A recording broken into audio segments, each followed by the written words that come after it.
नमस्कार।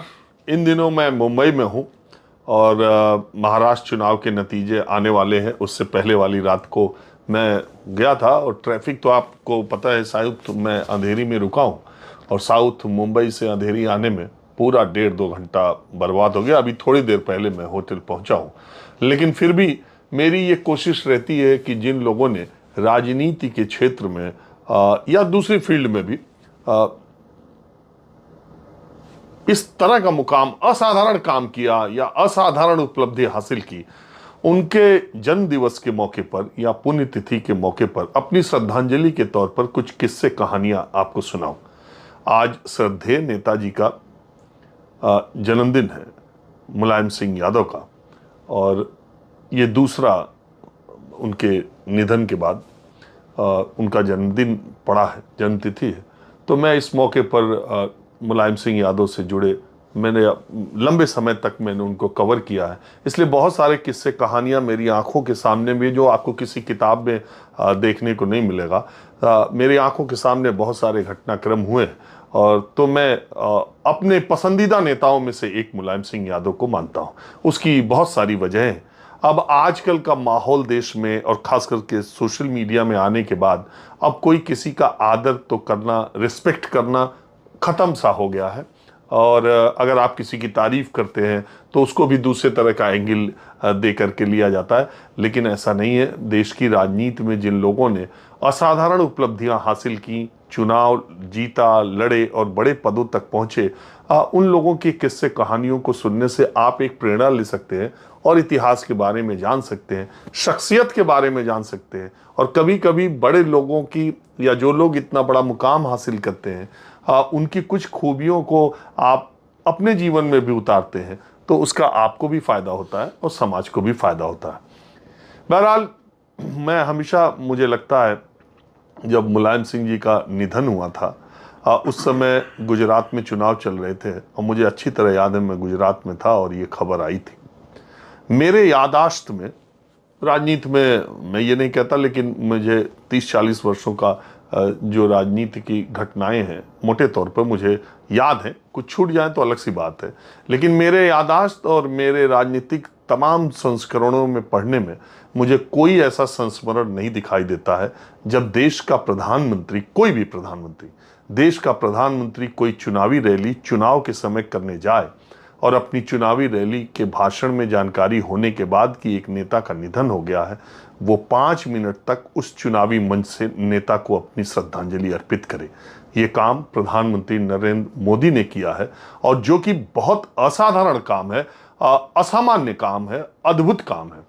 राजनीतिक तौर पर इतने सशक्त विरोधी होने के बावजूद नरेंद्र मोदी ने यूपी के चुनाव में समाजवादी पार्टी, लाल टोपी के बारे में क्या क्या नहीं कहा, वो एक तरफ है। राजनीतिक जो विरोध है वो एक तरफ है, लेकिन मुलायम सिंह की शान में जो कसीदे नरेंद्र मोदी ने, प्रधानमंत्री ने अपनी चुनावी रैली में पढ़े थे, वो अब भारतीय राजनीति में उसकी कोई दूसरी मिसाल नहीं मिलती। इस मामले में मैं नरेंद्र, और वो ऐसा इसलिए भी है कि कई मौक़ों पर जब नरेंद्र मोदी प्रधानमंत्री थे, मुख्यमंत्री थे, तो मुलायम सिंह यादव भी मुख्यमंत्री थे। 2003 से 7 का वो मौका ऐसा था जब कई सारी जो नेशनल डेवलपमेंट की काउंसिल या मुख्यमंत्रियों की बैठक, तो अब दोनों में मुलाकात होती थी और दोनों के रिश्ते बहुत अच्छे थे। मुलायम सिंह यादव का प्रधानमंत्री नरेंद्र मोदी बहुत ही ज़्यादा इज्जत करते थे, ये मैं जानता हूँ। दूसरी बात, मुलायम सिंह यादव भी न जाने किन वजहों से नरेंद्र मोदी के व्यवहार से, मिलने जुलने से वो भी प्रभावित रहते थे या अक्सर तारीफ करते रहते थे। ये मैंने भी देखा और सुना है। एक किस्सा और भी है अमर सिंह का, अमिताभ बच्चन का, नरेंद्र मोदी का, वो कभी और किसी दिन सुनाऊंगा। लेकिन आज मैं ये बात आपको बता रहा हूं कि मरणोपरांत इसी नरेंद्र मोदी सरकार ने, एनडीए सरकार ने नहीं, मोदी सरकार ने नेताजी मुलायम सिंह यादव को पद्म विभूषण भी दिया है। तो आप इसी से समझ सकते हैं कि प्रधानमंत्री नरेंद्र मोदी की उनकी नज़र में इज्जत। मैं ये इसलिए बता रहा हूं कि आज का जमाना ऐसा है कि मुलायम सिंह की तारीफ करने को लेकर के कुछ दूसरी बातें देखने वाले लोगों के दिमाग में, तो मैं ये पहले ही बता दे रहा हूं कि प्रधानमंत्री नरेंद्र मोदी और मुलायम सिंह ऐसी असाधारण शख्सियत थे, जिनकी जितनी किस्से कहानियां, तो मैं ज़्यादा समय नहीं लूँगा, देर हो गया, मैं बस देर हो गई, 4-5 किस्से आपको सुनाता हूँ जिससे आपको पता चलेगा कि मुलायम सिंह यादव कितने बड़े आदमी थे। और उस तरह के नेता लोकतंत्र में अगर बने रहे तो लोकतंत्र की जड़ें और मजबूत होती हैं। एक किस्सा आपको बताता हूं। 2012 विधानसभा चुनाव का नतीजा आया। मैं उस वक्त जी न्यूज में था। मुझे मालूम था, और अखिलेश यादव और समाजवादी पार्टी या मुलायम सिंह को कवर करने वाले जो नजदीकी लोग थे, उनको इस बात का आभास था कि इस बार अखिलेश यादव को नेताजी मुख्यमंत्री बनाएंगे। और अखिलेश यादव ने पूरे चुनाव प्रचार में जिस तरह से कमान संभाली थी और जिस तरह से वो उनका विजन दिखाई दे रहा था, जो लोग भी मिले होंगे उनको अंदाजा लग रहा था कि अब अखिलेश यादव ही अगले मुख्यमंत्री होंगे। हमें भी इस बात का अंदाजा था। तो मुझे याद है कि जब उस दिन मुझे, जिस दिन नतीजा आया था, उस दिन मुझे 101 डिग्री बुखार था और मैं समाजवादी पार्टी के सामने जी न्यूज़ की ओबी वैन लगी थी, मैं उसी में बैठा था। तब तक हरकत ये हुई कि मुलायम सिंह यादव और अखिलेश यादव समाजवादी पार्टी के कार्यालय आने वाले हैं। तो आमतौर पर टेलीविज़न पत्रकारिता, आपको मालूम है कि इधर दौड़ना उधर दौड़ना, माइक लगाना, लेकिन आमतौर पर ऐसे मौक़ों पर थोड़ा मैं शांत रह करके भीड़ से अलग सोचता हूँ। तो मैंने क्या किया कि अपने कैमरामैन के साथ, जो समाजवादी पार्टी, अब तो दफ्तर पूरा बदल गया है, तब जब था गेट से अंदर जाएं तो पोर्टिको में उनकी गाड़ी रुकती थी और अंदर जाने पर मुलायम सिंह का कमरा था। हमें समाजवादी पार्टी के दफ्तर के बारे में मालूम था और एक सीनियर और पत्रकार है राहुल श्रीवास्तव, जो बहुत ही हमसे वरिष्ठ है और अखिलेश, मुलायम और यूपी में लंबे समय तक उन्होंने रिपोर्टिंग की है, हमसे बहुत वरिष्ठ हैं, हम उनकी बहुत इज्जत भी करते हैं, उनके रिश्ते भी बहुत हैं, उनके रिश्ते बहुत अच्छे भी थे और वो उस समय हॉटकेक अखिलेश यादव थे। तो राहुल श्रीवास्तव, आगे सारे कैमरे लगे थे, पूरी भीड़ थी, पूरी मीडिया थी, तो राहुल श्रीवास्तव पीछे की तरफ माइक और कैमरामैन को लेके जा रहे थे। मेरी नज़र उन पर पड़ी, लेकिन मैं भी पीछे ही जाने वाला था। तो राहुल श्रीवास्तव जब मिले तो फिर हम दोनों गए और दोनों लोग, पीछे का दरवाज़ा खुला था, राहुल श्रीवास्तव उस वक्त एनडीटीवी में थे, उन्होंने दरवाज़ा बंद कर दिया। हम, राहुल श्रीवास्तव और हमारे 2 कैमरामैन, इतनी देर में खूब हंगामा हुआ, सारी चीज़ें हुई, मार, मीडिया, कैमरा, ये वो, और सिक्योरिटी वालों ने दोनों को, अखिलेश यादव और मुलायम सिंह को, पार्टी दफ्तर के भीतर कर दिया। इस धक्कम धुक्की में, मुझे अभी याद नहीं आ रहा है चैनल कौन सा था, लेकिन एक फीमेल रिपोर्टर, एक लड़की रिपोर्टर गाड़ी के सामने गिर गई और मुलायम सिंह यादव ने गाड़ी से उतरते वक्त ये देख लिया। इसके बाद अखिलेश यादव कहने लगे, नहीं अभी इंटरव्यू नहीं, अभी ये है वो है। तो हम लोगों ने कहा नहीं और कोई बात नहीं। फिर राहुल श्रीवास्तव जी ने पहला इंटरव्यू किया, 7-8 मिनट का उन्होंने किया, फिर मैंने किया 7-8 मिनट का। अब देखिए क्या होता है, अब तकदीर की बात है। राहुल श्रीवास्तव जी ने वो करने के बाद वो बात करने के लिए गए, उनका कैमरामैन बाहर लेकर के गया, वो कुछ टेप और उसका गड़बड़ हुआ, मैं दौड़ करके गया, मेरा इंटरव्यू पहले चल गया। मतलब राहुल श्रीवास्तव के इंटरव्यू से जब तक चला तब तक एनडीटीवी की स्पीड आप जानते ही हैं और हम लोग की स्पीड, तो हमने तब तक हमारा मतलब एक्सक्लूसिव इंटरव्यू के तौर पर पूरा राजीव रंजन, अखिलेश यादव से बातचीत खूब चला। खैर वो पुरानी बात, मैं मूल बात क्या बता रहा हूँ, आज के ज़माने का कोई नेता ये काम कर सकता है। अखिलेश यादव से बातचीत करने के बाद मैं अपने कैमरा में, टेप तो मैंने बाहर से भिजवा दिया था जल्दी से, एक लड़के को बुला के, वो चला गया। मैं अब मुलायम सिंह यादव, तो भाई समाजवादी पार्टी पहली बार पूर्ण बहुमत से उत्तर प्रदेश में सरकार बन रही है। मैं तुरंत उनके कमरे में गया, मैंने हाथ जोड़ा, मैंने कहा नेताजी आपका एक छोटा सा इंटरव्यू। तो मुझे पहचानते थे अच्छे से, और उसके बाद जैसे ही उन्होंने मुझे देखा और उन्होंने ये देख लिया था कि अखिलेश यादव का इंटरव्यू मैं कर रहा हूँ, उन्होंने अपने सिक्योरिटी वाले को बुलाया। उसने कहा, उन्होंने मुझसे कहा कि तुमने अखिलेश का कर लिया, अब तुम चलो। मैं अब तुम चलो। मुझे लगा कि अखिलेश यादव का इंटरव्यू करने की वजह से वो नाराज़ हो गए, लेकिन ऐसा नहीं था। उन्होंने अपने सिक्योरिटी वाले से पूछा कि वो जो फीमेल रिपोर्टर गाड़ी के सामने खड़ी थी, खोज के उसको और उसके कैमरामैन को ले आओ। वो सिक्योरिटी वाला गया, अकेली उस लड़की को और उस रिपोर्टर को ले आया, बोला ये बच्ची गिर गई थी, अब तुम इंटरव्यू हमारा करो। हम आँख के सामने देखते रहे और मुलायम सिंह यादव ने दूसरे चैनल की उस लड़की को इंटरव्यू दिया, लंबा इंटरव्यू दिया। उस दिन अखिलेश यादव से बड़ी चीज थी मुलायम सिंह यादव, उन्होंने हम लोगों को इंटरव्यू नहीं दिया। ये आज के नेता में संभव है। उस लड़की का नाम उनको नहीं पता था, उस चैनल का नाम उनको नहीं पता था, लेकिन उन्होंने गिरते देख लिया था। तो ये आज नेता पसंद के नेताओं को लिस्ट आती है, ये कौन इंटरव्यू करेगा, नहीं नहीं नहीं ये वाला नहीं, इसको भेजो, इसको भेजो, उसको भेजो, सवाल भी लिखे पहले ही भेज दो, क्या करना है सारे। अभी मैंने एक इंटरव्यू किया, एक नेता ने कहा पहले, मैंने कहा भाई सवाल पहले बताना, तो मैं नहीं करूंगा इंटरव्यू। सब कुछ फिक्स है पहले से। और आप नेताजी के बारे में सोचिए ऐसे, और मेरे साथ नहीं हुआ, मुझे उन्होंने इंटरव्यू नहीं दिया, लेकिन मैं उस आदमी की इस चीज को मुझे बहुत प्रभावित किया उनका ये जज्बा। एक किस्सा और बताता हूं। उनके साथ शुरुआती दिनों से समाजवादी आंदोलन के दौरान चौधरी चरण सिंह के समय से, फिर बाद में समाजवादी पार्टी में उनके, मैं किसी नेता का आज नाम नहीं लूंगा, तो उनके शुरुआती समय से मुलायम सिंह यादव के साथ वो लगे रहते थे।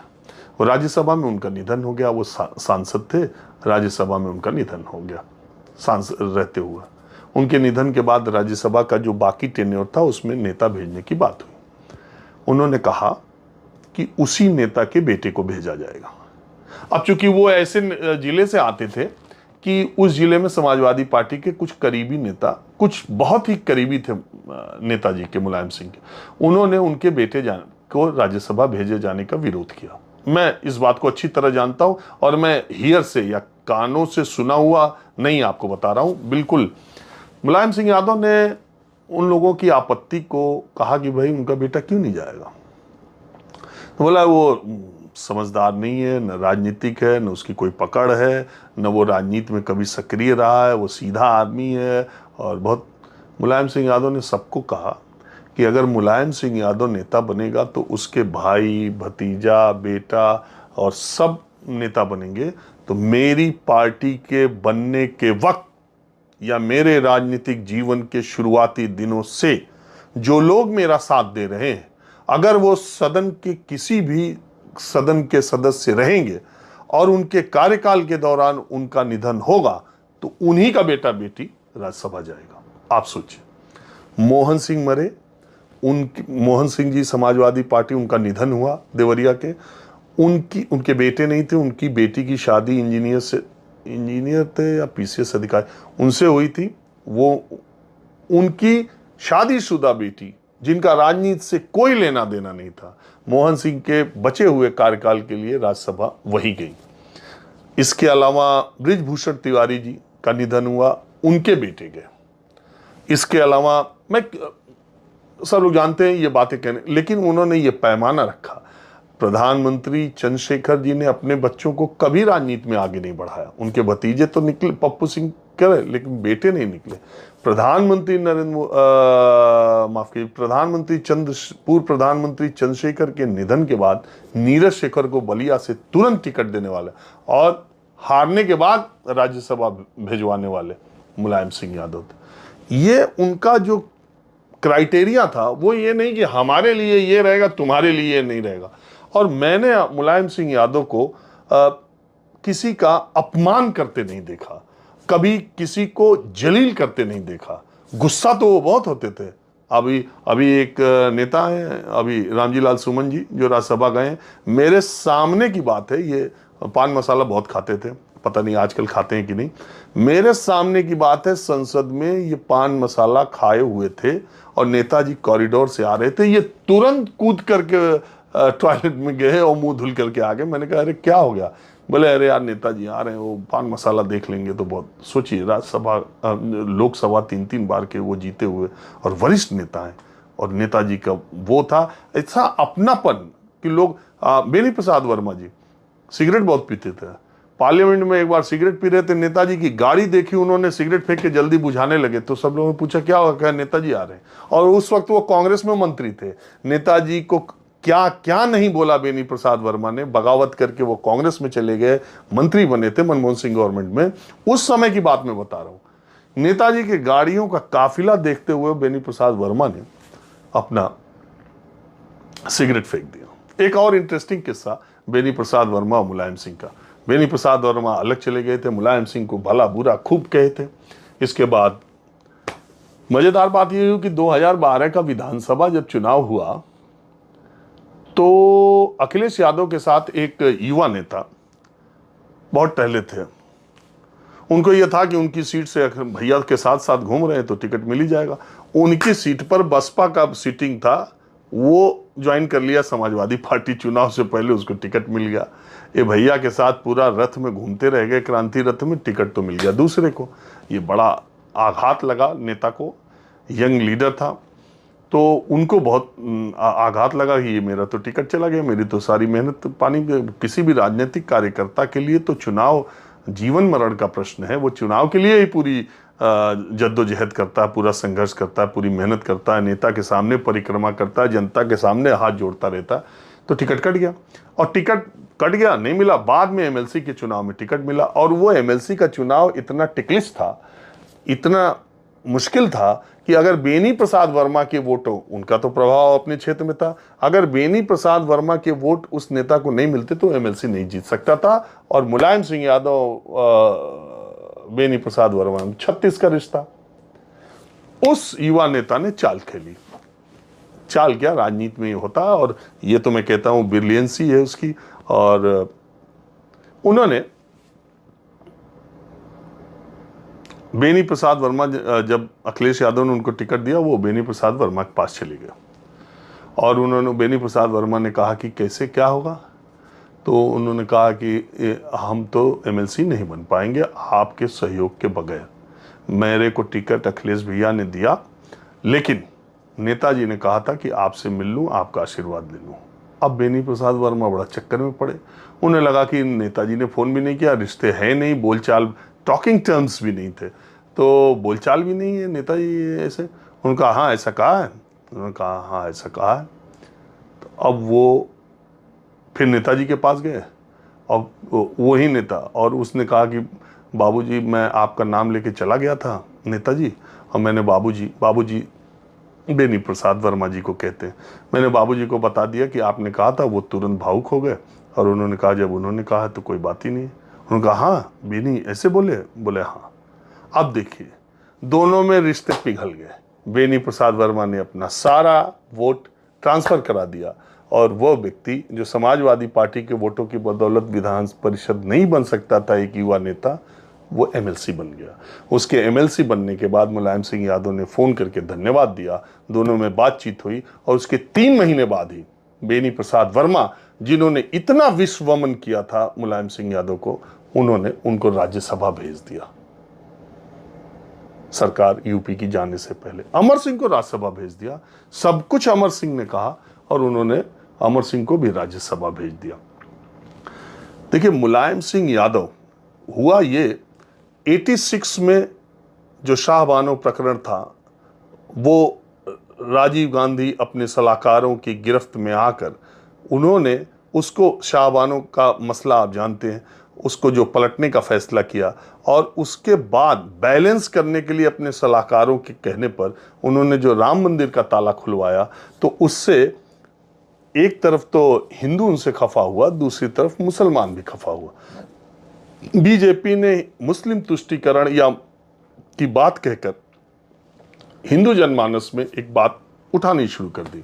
इधर मुसलमानों में जो राम मंदिर का ताला खुलवाने से था, उससे नाराजगी थी। ये मामला 86 के बाद जब आगे बढ़ता है, मुलायम सिंह यादव ने इस मामले को तड़ लिया, और उन्होंने ये फैसला किया, या उन्होंने एक चीज रखी कि आरएसएस, वीएचपी और भाजपा के बढ़ते प्रभाव में हम हिंदू वोटों में उस तरह से सेधमारी नहीं कर सकते हैं। तो इसके लिए मुस्लिम, इसलिए उन्होंने राम मंदिर, बाबरी मस्जिद की बात करके कि उसको परिंदा पर नहीं मार सकता, मेरे रहते कुछ नहीं हो सकता, उन्होंने उस पूरे वोट बैंक को अपने पक्ष में लाने की बात की। ये सब राजनीति के मुहरे हैं। कब कैसे, जैसे आजकल मुस्लिम तुष्टीकरण तब होता था, अब आजकल हिंदुओं का तुष्टीकरण हो रहा है। हर बात मुस्लिम से जोड़ के हिंदुओं को एकजुट करने के, बांटेंगे तो कटेंगे, ये नारा भी उसी तरह का। इससे होता कुछ नहीं है, लेकिन आप वोटों को कैसे, मुलायम सिंह यादव एक ज़माने में 90 के दशक में जो लोग 25-30 साल से कम है उनको शायद उस समय नहीं थे तो नहीं पता चलेगा, लेकिन जो उस समय के लोग अभी का वीडियो देख रहे हैं वो तो ये मानेंगे कि कट्टर हिंदू हृदय सम्राट राम भक्त कल्याण सिंह, मुल्ला मुलायम की पदवी पाने वाले मुलायम सिंह, और आज तक ये कहा जाता है कि उन्होंने विवादित ढांचे पर, तब का विवादित ढांचा, और वहां पर गोली चलवाई, राम भक्तों पर गोली चलवाई, उनके हाथ खून से सगे, ये दो है। अगर आप कल्याण सिंह को राम भक्त या हिंदू हृदय सम्राट मानते हैं और मुल्ला मुलायम इधर मानते हैं, तो आप ये भी मानिए कि कल्याण सिंह और मुलायम सिंह 2009 के लोकसभा चुनाव में एक मंच पर बैठे। क्या है राजनीति? अगर हिंदू हृदय सम्राट कल्याण सिंह और मुल्ला मुलायम दोनों 2009 के लोकसभा में एक साथ बैठे और मुलायम सिंह की उस सरकार में जो अटल बिहारी वाजपेयी से मतभेदों के चलते कल्याण सिंह ने अपनी पार्टी बनाई थी, राष्ट्रीय क्रांति पार्टी, तो उसमें कुमुद राय को मंत्री जब बनाया था तो भी मुलायम सिंह की सरकार थी। 2009 का चुनाव कल्याण सिंह तो जीत गए, लेकिन मुलायम सिंह को उससे तगड़ा आघात लगा। उन्हें लग गया कि कल्याण सिंह के आने की वजह से उनका मुस्लिम वोट बैंक खसक रहा, जबकि वो 2007 में मायावती की सरकार में आने से परेशान थे और उन्होंने ये प्रयोग किया था। उन्होंने तुरंत कल्याण सिंह के आने का पूरा ठीकरा अमर सिंह के मत्थे मर दिया और फिर अपने वोटों को एक साथ ले आके फिर मेहनत की और 2012 में पूर्ण बहुमत की सरकार बनी। तो ये राजनीति के मोहरे समय समय पर चले जाते हैं। मुलायम सिंह का ये राजनीति का जो दांव था ना, जो चरखा दांव और जो दांव कहा जाता है, वो मुलायम सिंह समय समय पर खेलते थे। 2012 से मान लीजिए अखिलेश यादव के हाथ में, मैं मानता हूं कि पार्टी या सरकार सब जानने दीजिए कि वो ताकत, 20 साल तो उन्होंने पार्टी चलाई, 92 में बनाई और 2012 तक अगर माना जाए तो इस 20 साल के कार्यकाल में वो रक्षा मंत्री भी बने, कम समय के लिए बने, मुख्यमंत्री भी बने। इस 20 साल में 4 साल उन्होंने पार्टी अमर सिंह के हवाले कर दी, तो उसमें 1-1.5 साल कल्याण सिंह के साथ गलबहियाँ की, और ये सारे प्रयोग वो करते रहते थे। लेकिन उन्होंने नेताओं का एक गैलेक्सी भी तैयार किया था। और दूसरी बात, दूसरी पार्टी के नेताओं को, राजनीतिक विरोधियों को कभी शत्रुता का भाव मुलायम सिंह यादव ने नहीं रखा। कभी भी किसी भी पत्रकार के स्टोरी करने पर उससे बैर भाव रखता। इटावा में एक जर्नलिस्ट थे, वो उनके खिलाफ रोज लिखते थे, रोज डेली पेपर में लिखते थे इटावा में। और जब उनकी तबीयत खराब हुई तो मुलायम सिंह यादव ने पूरा इलाज कराया। ऐसे बहुत सारे सैकड़ों, एक नेता है भाजपा के इस समय, अच्छे खासे वो ठेकेदार हैं और वो कलराज मिश्रा जी के रिश्तेदार हैं। उनको बहुत सामान्य पृष्ठभूमि में से सड़क का बड़ा ठेकेदार मुलायम सिंह यादव और समाजवादी पार्टी की सरकार में वो बने। और मुलायम सिंह यादव ने सिर्फ ये कह के कि कलराज जी के रिश्तेदार हैं, इनको काम मिलना चाहिए, खूब काम दिलवाया। वो मदद कर, अब ऐसा नहीं है कि आज की सरकारों में मंत्री अपने लोगों को काम नहीं दिलवा रहे हैं। मेरे पास अगर आप कहेंगे तो इस सरकार के भी मंत्रियों, उनके करीबियों का मैं बता सकता हूं, लेकिन मैं व्यक्तिगत चीज़ों में नहीं जाता हूं। काम अब भी सबके हो रहे हैं, जो जिसका करीबी है वो बढ़ रहा है। आप जाके देख लीजिए सारे जिलों के जो नेता हैं उनके घर कैसे बने हैं, जो बड़े बड़े पदों पर गए वो पिछले 10 साल में, अगर बीजेपी के ही नेता, उनके घर, उनके बिजनेस, उनकी गाड़ियां आप देख लीजिए, आपको पता चल जाएगा। पैसा तो सत्ता के साथ आता है, सत्ता किसी के भी पास हो, लेकिन सवाल है कि आप कार्यकर्ताओं के लिए क्या करते हैं। मुलायम सिंह यादव का ये था कि हमारी सरकार बन गई, कार्यकर्ताओं की सरकार बन गई, अब कार्यकर्ताओं का जो जिस तरीके से उनकी मदद करना है करेंगे। भाजपा की सरकार बन गई तो कार्यकर्ता तो उनके बेचारे बूथ मैनेजमेंट में लगे हुए हैं, फोटो खींच के भेजना है, व्हाट्सएप करना है, ये करना है, और जब रिजल्ट आता है पता चलता है कि आयातित पार्टियों के जो नेता हैं वो बड़े बड़े पदों पर पहुंच गए। बहरहाल वो तो अपनी अपनी पार्टी की कार्यशैली है। बीजेपी के ज़मीनी कार्यकर्ता या पुराने कार्यकर्ता ज़्यादा इस बात को महसूस करते होंगे कि उन्हीं के समकालीन उत्तर प्रदेश में जो लोग समाजवादी पार्टी के कार्यकर्ता थे और नेताजी के करीबी रहे थे, वो आज कहाँ हैं और ये आज कहाँ है। वो ज़मीनी कार्यकर्ता सोचते हैं। मैं खाली ये बात कहना चाहता हूँ, नेताजी ने अपने व्यक्तिगत कौशल से वो स्थान बनाया था कि भारत के प्रधानमंत्री भी बन सकते थे अगर लालू प्रसाद यादव और शरद यादव ने रास्ते में रोड़ा नहीं अटकाया होता। और सैफई जैसे पिछड़ी बिगड़ी जगह से निकलकर, और जहां पगडंडियां थीं, जहां रास्ते सीधी रोड भी नहीं थी, जहां रोजगार के लिए बंदूक का लाइसेंस लेकर के कहीं दरबान बन जाया उस इलाके के लोगों की प्रथा और प्रचलन था, वहां से निकल करके मुलायम सिंह यादव ने भारत की राजनीति में एक ऐसा अध्याय लिखा है जो भारत की राजनीति को, शास्त्र को, जब तक राजनीति को, चुनावी राजनीति को, राजनीतिक शास्त्र को, चुनावी कौशल को जब तक पढ़ा जाएगा, मुलायम सिंह का एक अध्याय उसमें जरूर शामिल होगा। मेरी तरफ से उनको बहुत सारी श्रद्धांजलि। नमस्कार।